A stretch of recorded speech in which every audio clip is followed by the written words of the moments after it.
Mga minamahal kong kababayan, good morning po at magandang umaga. Hatid ko po ang pasalubong ng magandang balita para sa inyong lahat pagkatapos ng aking state visit sa Brunei Darussalam at yung aking working visit sa Singapore.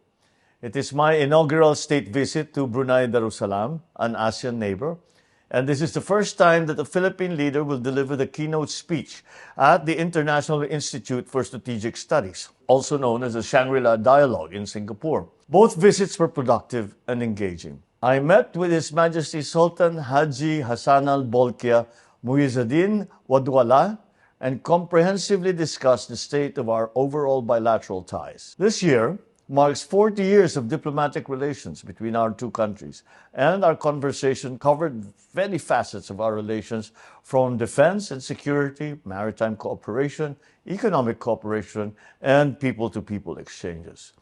We aspired for stronger bilateral cooperation to work together to ensure that peace and security reigns in the ASEAN region. The visit was a success as we signed 3 Memoranda of Understanding, 1 letter of intent. The 3 MOUs signed during the visit on tourism cooperation, on international convention and the standards of training and certification and watchkeeping for seafarers, and on maritime cooperation.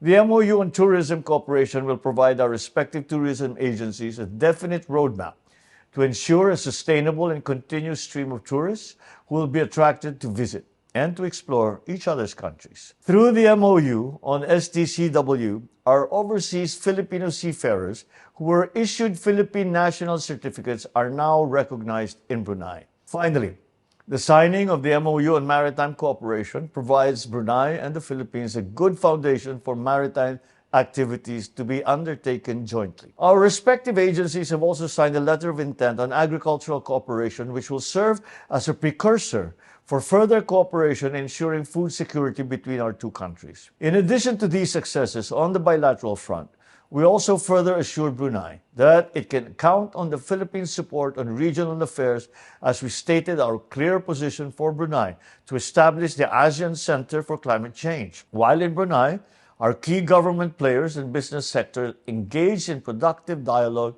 with their counterparts. The Philippine Business Forum highlighted agribusiness, renewable energy, halal development, and opportunities in the Bimpiaga and BARM. The forum, attended by 200 representatives from diverse Bruneian business sectors, explored collaborative opportunities and showcased the Philippines' potential as a significant player in the Bimpiaga region. The established linkages between the Philippines and Brunei business sectors are expected to yield significant commercial benefits, including increased trade and investment opportunities, enhanced market access for goods and services, and the sharing of technological innovations and best practices. The meeting with the energy sector was attended by executives from oil and gas companies such as Brunei Shell Petroleum Company Sendiran Berhad, Brunei LNG Sendiran Berhad, Total Energies in Brunei, Serikandi Oilfield Services Sendiran Berhad, and the Adnin Group of companies. Through this engagement, we learned that Brunei is actively exploring renewable energy sectors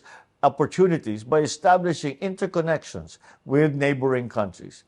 I share that likewise, the Philippines is also attempting to increase the share of renewable energy on top of the current oil and gas energy mix with the help of existing legislation such as the Renewable Act of 2008. We assure Bruneian businessmen that the Philippine government is committed to encourage foreign investors and players in the renewable sector, and in the process continue to boost our country's trajectory in economic, sustainable, and inclusive growth. Mga kababayan, we will continue to work to realize our dream of being a high-income economy by 2040. While we are on the topic of jobs, I also met with the Filipino community in the Sultanate.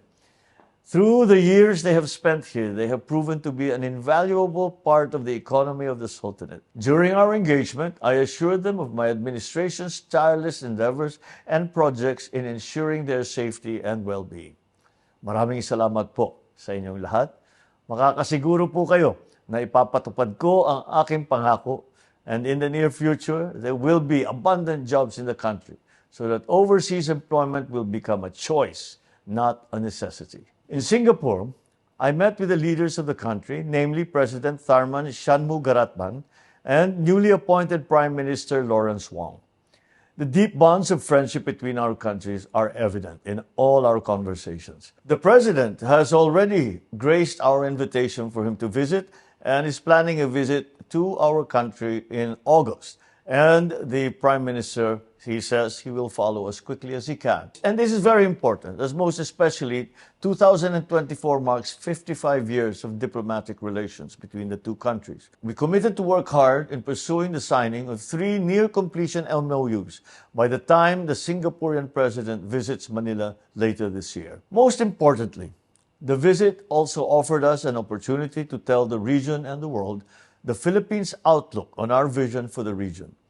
I delivered the 2024 keynote address at the IISS Shangri-La Dialogue, where I expounded the realities and constraints that we now, as active players in the region, face. Mga kababayan, as a responsible member of the international community, I took the opportunity of the Shangri-La Dialogue to tell the representatives of at least 48 countries in front of me that the lines we draw on our waters are derived not from imagination, but from international law.